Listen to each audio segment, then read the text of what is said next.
Hello everyone. आज की इस क्लास में सोशोलॉजी के इम्पॉर्टेंट क्वेश्चंस कराए जाएंगे जो कि आपके सभी एग्जाम्स के लिए इम्पॉर्टेंट रहने वाले हैं। क्लास स्टार्ट हो इससे पहले आप सभी इस वीडियो को ज़्यादा से ज़्यादा लोगों के साथ शेयर ज़रूर कर दीजिए।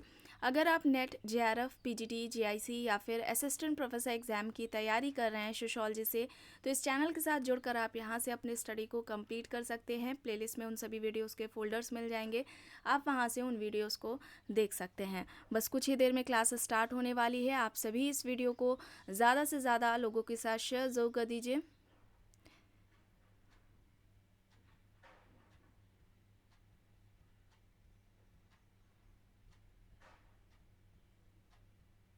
ओके, यहाँ तक करा दिया गया था। चलिए स्टार्ट करते हैं। प्रश्न है, भारत में पश्चिमीकरण को किस अवधारणा से स्पष्ट किया जा सकता है? ऑप्शंस हैं समायोजन, संदर्भ समूह, सात्मीकरण या फिर पर संस्कृतिकरण। कौन सा विकल्प यहाँ पर सही होगा? भारत में पश्चिमीकरण को किस अवधारणा से स्पष्ट किया जा सकता है? पश्चिमीकरण की अवधारणा की बात की जाए तो यह अवधारणा किसकी है? एम.एन. श्रीनिवास की है। याद रखिएगा, एम.एन. श्रीनिवास की यह अवधारणा है और यहाँ पर रेफरेंस ग्रुप होगा, संदर्भ समूह यहाँ पर राइट आंसर हो जाएगा। ऑप्शन बी यहाँ पर राइट है। ठीक है, संदर्भ समूह। अब संदर्भ समूह की बात की जाए तो इसे कंप्लीट कराया गया था जब सोशल ग्रुप की जो क्लासेस ली गई थी उसे कंप्लीट कराया जाएगा।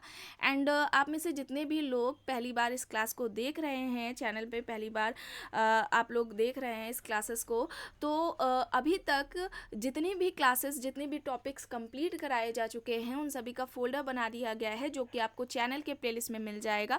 आप लोग वहाँ से प्लेलिस्ट से सारे फोल्डर्स आपको वहाँ पर मिल जाएंगे, तो वहाँ से सारे आप लोग कॉन्सेप्ट क्लासेस ज़रूर देख लीजिएगा जितने भी आपको बताए जा रहे हैं। यहाँ पर रेफरेंस ग्रुप की बात की जाए तो संदर्भ समूह की सबसे पहले बात किसने की थी? हाइमन ने की थी। याद रखिएगा, हाइमन ने सबसे पहले रेफरेंस ग्रुप की बात की थी। अगर समाजशास्त्र में पूछा जाए कि समाजशास्त्र में सबसे पहले रेफरेंस ग्रुप की बात किसने की है, तो वहाँ पर रॉबर्ट किंग मर्टन हो जाएंगे। ठीक है, यहाँ पर रॉबर्ट किंग मर्टन हो जाएंगे राइट आंसर। समाजशास्त्र में सबसे पहले संदर्भ समूह की बात रॉबर्ट किंग मर्टन ने बताई की थी और जिसके निर्धारण के, यानी कि संदर्भ समूह के निर्माण के दो आधार भी बताए थे या निर्धारण के दो आधार बताए थे।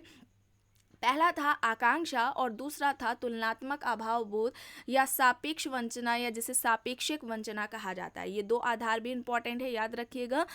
मर्टन ने बताए हैं संदर्भ समूह के निर्माण के, जो कि एग्जाम्स में पूछे जाते हैं। चलिए आगे देखते हैं। प्रश्न है, प्रिमिटिव कल्चर किसने लिखी? प्रिमिटिव कल्चर पुस्तक किसकी है? Kroeber, Tylor, Weber, Durkheim. यहाँ पर ऑप्शंस हैं। प्रिमिटिव कल्चर सही क्या होगा? प्रिमिटिव कल्चर किसकी है? प्रिमिटिव कल्चर यहाँ पर टाइलर की हो जाएगी। ठीक है, टाइलर ऑप्शन बी यहाँ पर सही हो जाएगा। और टाइलर ने माध्यमिक संबोधन की अवधारणा दी थी। याद रखिएगा, माध्यमिक संबोधन की अवधारणा किसकी थी? टाइलर की थी। नेक्स्ट है, निम्न में से किसका कहना है कि संस्कृति समाज के सदस्यों की जीवन शैली है? संस्कृति समाज के सदस्यों की जीवन शैली है, या किसका कहना है? ऑप्शंस हैं R K Merton, Robert Redfield, Tyler, Majumdar and Madan. R K Merton, Redfield, Tyler, Majumdar and Madan, यहाँ पर ऑप्शंस दिए गए हैं। संस्कृति समाज के सदस्यों की जीवन शैली है, या किसका कहना है? एंड कल्चर, इसे भी कंप्लीट कराया जा चुका है। यहाँ पर सही क्या हो जाएगा? यहाँ पर सही होगा रॉबर्ट रेडफील्ड।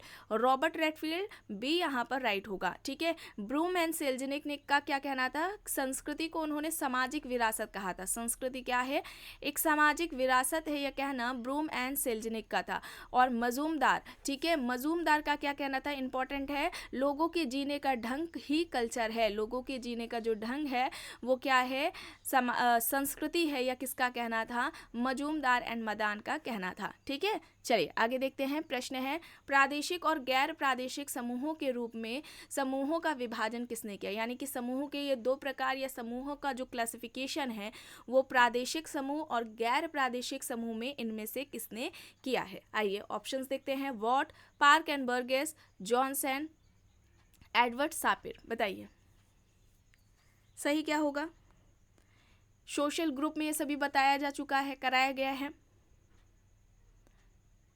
सोशल ग्रुप सामाजिक समूह, जिसमें जो एक कॉन्सेप्ट अक्सर पूछा जाता है प्राइमरी ग्रुप का, प्राथमिक समूह की अवधारणा किसकी है? चार्ल्स कूले की है।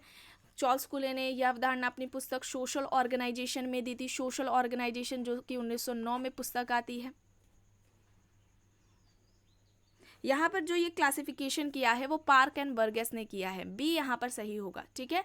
ऑप्शन बी यहाँ पर राइट आंसर होगा। नेक्स्ट है,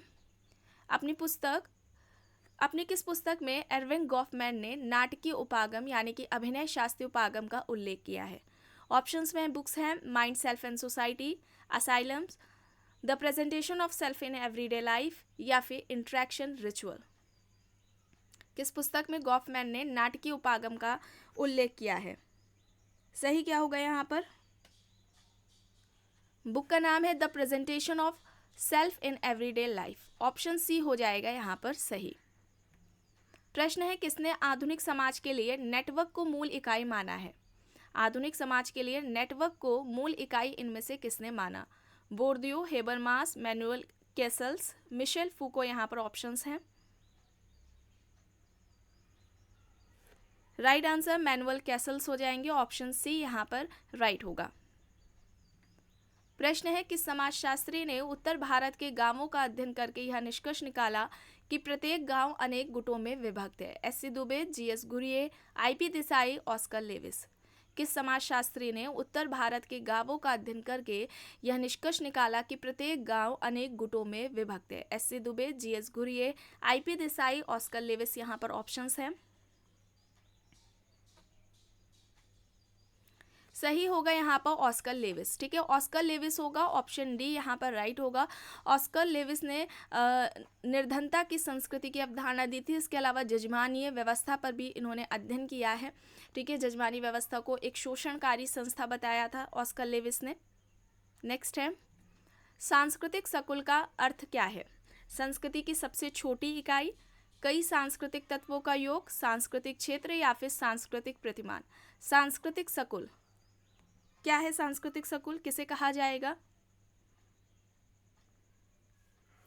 कई सांस्कृतिक तत्वों का योग सांस्कृतिक सकुल कहलाता है। ऑप्शन बी होगा यहाँ पर सही। नेक्स्ट है, प्रश्न है, मानक विचलन विधि का प्रयोग सबसे पहले किसके द्वारा किया गया था? Ronald Fisher, Karl Pearson, D.N.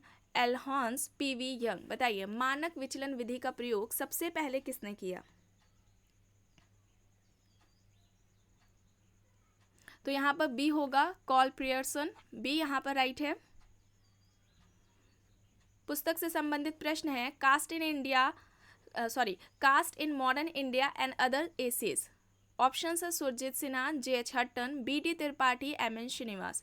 Surjit Sinha, J.H. Hutton, B.D. Tripathi, M.N. Srinivas यहाँ पर ऑप्शंस है। Caste in modern India and other essays, ये पुस्तक किसकी हो जाएगी? M.N. श्रीनिवास की। डी होगा यहाँ पर सही।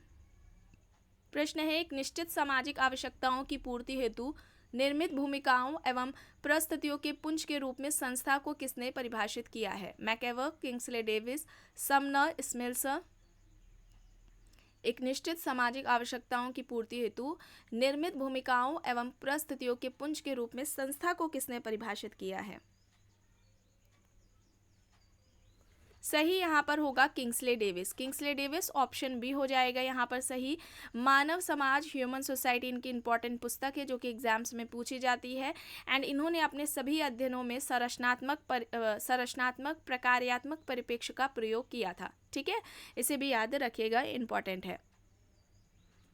अब देखिए यहाँ पर प्रश्न है, किसने अपनी पुस्तक सोसाइटी, कल्चर एंड पर्सनैलिटी में इस बात पर विशेष बल दिया है कि सामाजिक वातावरण कला से संबंधित सामाजिक प्रक्रियाओं, कला की आत्मनिर्भरता तथा संरचनात्मक प्रक्रिया पर महत्वपूर्ण प्रभाव डालता है? पार्सन, सोरोकिन, स्पेंसर, टॉयनबी यहाँ पर विकल्प दिए गए हैं। बताइए। अब ये बात भले ही किसी को ना पता हो, अगर पुस्तक पता हो तो भी आप लोग बता सकते हैं। सोसाइटी, कल्चर एंड पर्सनैलिटी किसकी है? आपको कई बार बताई गई है क्लास में। Society, culture and personality, Sorokin. Option B होगा यहाँ पर सही, ठीक है। सोरोकिन होगा, बी हो जाएगा यहाँ पर सही। प्रश्न है, किसके मतानुसार संस्कृति एक सामाजिक विरासत है, इसका विकास एवं संरक्षण समस्त समाज के द्वारा होता है? बताइए। संस्कृति एक सामाजिक विरासत है, इसका विकास एवं संरक्षण समस्त समाज के द्वारा होता है, यह किसका कहना है। इससे पहले वाली जो क्लास हुई थी उसमें प्रश्न था संस्कृति एक सामाजिक विरासत है, यह किसका कहना है। वहाँ पर आपको गलत बता दिया गया था, ठीक है। इसका सही राइट आंसर क्या है, रॉबर्ट बियरस्टेट है, ठीक है, रॉबर्ट बियरस्टेट है, ये याद रखिएगा। ऑप्शन ए हो जाएगा यहाँ पर सही। संस्कृति एक सामाजिक विरासत है, इसका विकास एवं संरक्षण समस्त समाज के द्वारा होता है। ऑप्शन ए हो जाएगा यहाँ पर राइट, ठीक है। चलिए आगे चलते हैं। प्रश्न है, यह किसका कहना है कि संस्कृति सीखे हुए व्यवहारों का समुच्चय है तथा व्यवहारों का परिणाम है।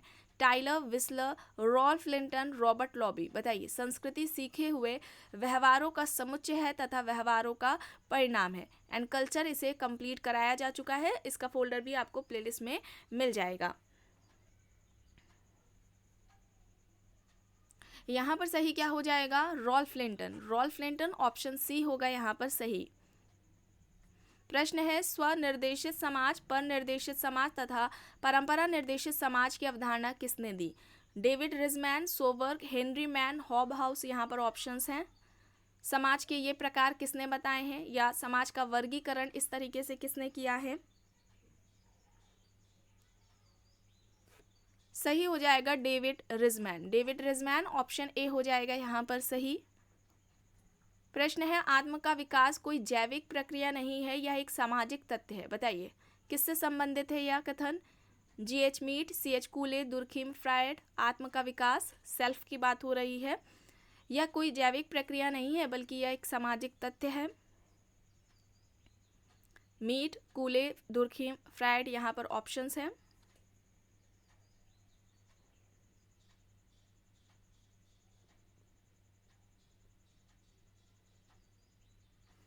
यहाँ पर सही हो जाएगा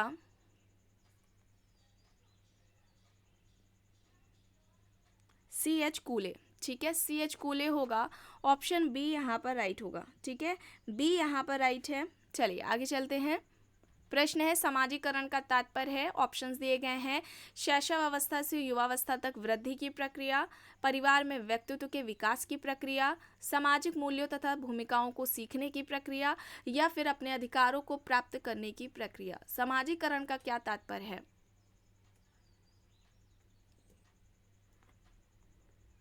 सोशलाइजेशन इसे भी कराया गया है। समाजीकरण क्या है, एक सीखने की प्रक्रिया है, यह व्यक्ति के पूरे जीवन भर चलती है, गतिशील प्रक्रिया है। ये महत्वपूर्ण अवस्था बाल्यावस्था से किशोरावस्था मानी जाती है। और यहाँ पर सामाजिक मूल्य तथा भूमिकाओं को सीखने की प्रक्रिया समाजीकरण कहलाता है। ऑप्शन सी होगा यहाँ पर सही।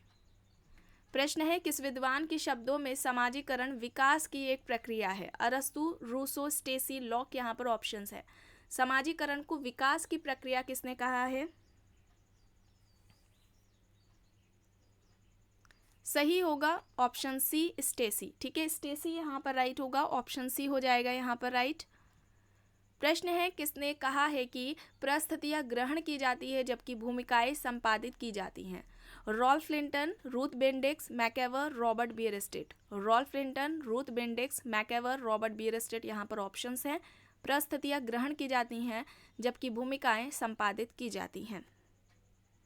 स्टेटस एंड रोल इसे भी कंप्लीट कराया जा चुका है। सबसे पहले व्यवस्थित तरीके से जो अध्ययन है, वर्णन है, वो रॉल्फ लिंटन ने किया था अपनी पुस्तक द स्टडी ऑफ मैन में, ठीक है, द स्टडी ऑफ मैन में किया था सबसे पहले। और इस पुस्तक में इन्होंने परिस्थिति के प्रकार बताए थे।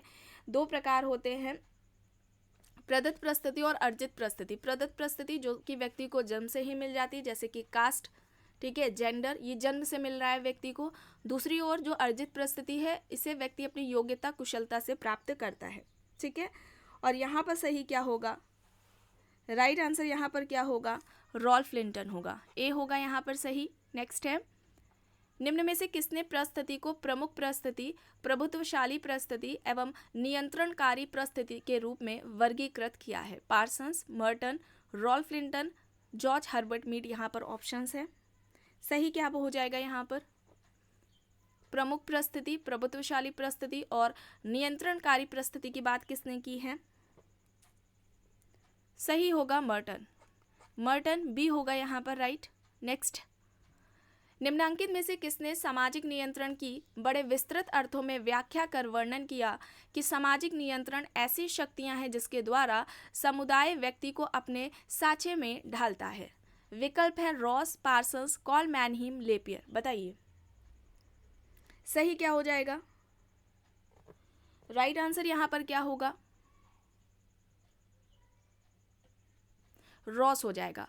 एंड रॉस ने ही सबसे पहले सामाजिक नियंत्रण की व्यवस्थित तरीके से बात की थी, वर्णन किया था, अध्ययन किया था अपनी पुस्तक सोशल कंट्रोल में, जो कि आती है 1901 में। ठीक है, याद रखिएगा, रॉस है यहाँ पर। एंड सोशल कंट्रोल इसे भी कंप्लीट कराया जा चुका है। बात की जाए अगर कुछ प्रकारों की कि सामाजिक नियंत्रण के प्रकार किसने कौन कौन से बताए हैं, तो यहाँ पर अगर बात की जाए किम्बॉल यंग की, ठीक है, किम्बॉल यंग ने बताया है, कौन सा बताया? सकारात्मक नियंत्रण और नकारात्मक नियंत्रण। सकारात्मक नियंत्रण और नकारात्मक नियंत्रण की बात किसने की है? किम्बॉल यंग ने की है। ठीक है, किम्बॉल यंग ने की है सकारात्मक नियंत्रण और सामाजिक नियंत्रण की बात।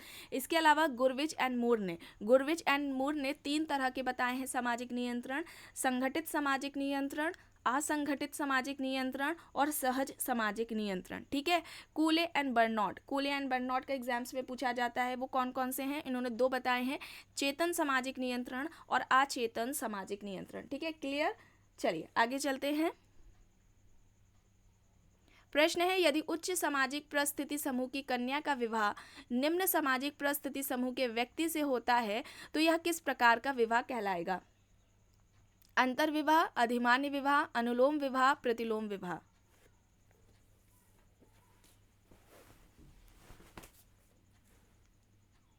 बताइए यहाँ पर सही क्या होगा?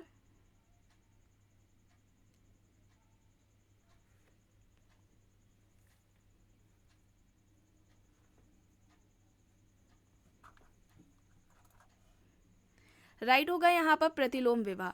ठीक है, प्रतिलोम विवाह होगा यहाँ पर, ऑप्शन डी यहाँ पर राइट होगा। ठीक है, डी यहाँ पर राइट होगा। चलिए आगे चलते हैं।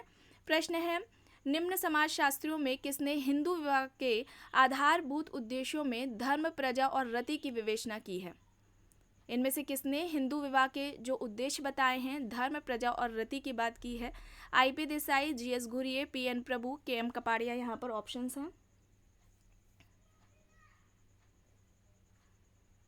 हिंदू विवाह के इन 3 उद्देश्यों की बात किसने की है?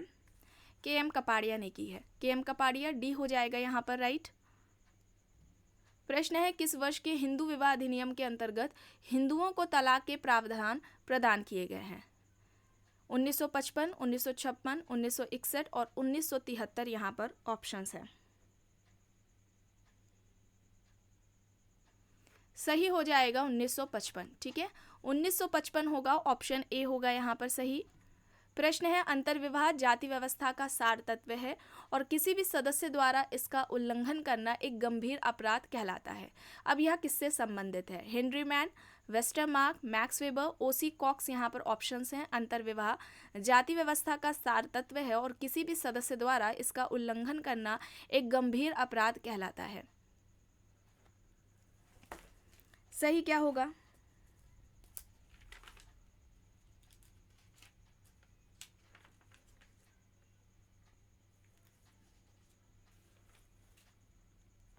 राइट आंसर यहाँ पर वेस्टरमार्क है। अब बात की जाए अगर जाति व्यवस्था की सबसे पहले विस्तृत अध्ययन है या जो सबसे पहले अध्ययन है या विस्तृत वर्णन है वो किसने किया है?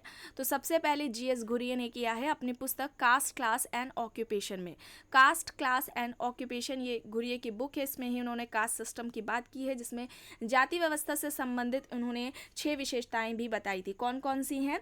पहला तो इन्होंने बताया समाज का खंडात्मक विभाजन, दूसरा संस्तरण, तीसरा खान पान व सामाजिक सहवास पर प्रतिबंध, चौथा नागरिक व धार्मिक नियोगिताएं व विशेषाधिकार, पांचवा व्यवसाय के स्वतंत्र चुनाव पर प्रतिबंध और छठा विवाह पर प्रतिबंध। और अंतर्विवाह, ठीक है, अंतर्विवाह को रीढ़ की हड्डी किसने कहा है ये आपको बताना है। ठीक है, तो बी हो जाएगा यहाँ पर सही। अंतर्विवाह को जाति व्यवस्था की रीढ़ की हड्डी। ठीक है, चलिए अब यहाँ पर बताई दिया, जाति व्यवस्था की रीढ़ की हड्डी क्या है? अंतर्विवाह है। ठीक है, अंतर्विवाह है, और ये किसने माना है? जीएस घुरिये ने माना है, ये याद रखिएगा, इंपॉर्टेंट है। ठीक है, जाति व्यवस्था की जो रीढ़ की हड्डी है वो अंतर्विवाह को माना गया है, और घुरिये का ये कहना है कि अगर हमें कास्ट सिस्टम को खत्म करना है तो अंतर जातीय विवाह होने चाहिए। ठीक है, अंतर जातीय विवाह के माध्यम से ही हम जाति व्यवस्था को खत्म कर सकते हैं। चलिए आगे देखते हैं। प्रश्न है, निम्न कथनों में से कौन सा जजमानी व्यवस्था से संबंधित है? पहला है, यह जाति प्रथा के अंतर्गत एक आर्थिक व्यवस्था है। दूसरा है, वे जातियां जो सेवाएं वस्तुएं लेती हैं उन्हें जजमान कहते हैं। यह विभिन्न जातियों के मध्य एक संविदा है। सही क्या हो जाएगा? जजमानी व्यवस्था से संबंधित। अच्छा, जजमानी व्यवस्था पर सबसे पहले अध्ययन किसने किया था? विलियम वाइजर ने किया था। उत्तर प्रदेश के करीमपुर गांव पर इनका अध्ययन था, और वाइजर ने जजमानी व्यवस्था को प्रकार्यात्मक संस्था बताया था। इस पर भी पूरी एक क्लास ली जा चुकी है, और यहाँ पर ये सभी सही हो जाएगा, यानी कि ऑप्शन डी राइट होगा। ठीक है, तीनों सही हैं। प्रश्न है, सामाजिक विघटन का मुख्य कारण सांस्कृतिक तथा संस्थागत विघटन है। यह किसका कहना है? स्पेंगलर, टॉयनबी, कॉल मैनहीम और सोरोकिन यहाँ पर ऑप्शंस है। सामाजिक विघटन का मुख्य कारण सांस्कृतिक और संस्थागत विघटन है, यह किसका कहना है? सही हो जाएगा सोरोकिन। सोरोकिन ऑप्शन डी होगा यहाँ पर राइट। प्रश्न है, अनुकूलन और विचलन को एक ही पैमाने के दो छोर के रूप में किसने माना? Durkheim, Merton, Parsons, Wallerstein. अनुकूलन और विचलन एक ही पैमाने के दो छोर हैं, यह किसका कहना है? सही हो जाएगा Robert King Merton. Robert King Merton B होगा यहाँ पर राइट। एंड लास्ट क्वेश्चन है, परिवार के निम्न में से कौन से संबंधों का टूटना पारिवारिक विघटन का कारण बनता है? रक्त संबंध, वैवाहिक संबंध, संयुक्त परिवार में रक्त संबंध और एकाकी परिवारों में वैवाहिक संबंध, या फिर इनमें से कोई नहीं?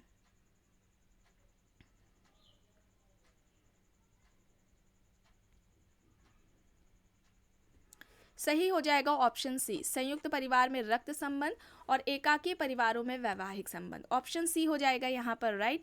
तो आज की क्लास में बस इतना ही। आई होप ये आपको पसंद आई होगी। अगर पसंद आई है तो प्लीज़ लाइक करिएगा, कमेंट करके ज़रूर बताइएगा। चैनल पर अगर आप नए हैं तो चैनल को भी ज़रूर सब्सक्राइब कर लीजिएगा, एंड इस वीडियो को जितना हो सके ज़्यादा से ज़्यादा लोगों के साथ शेयर भी ज़रूर करिएगा। Thank you.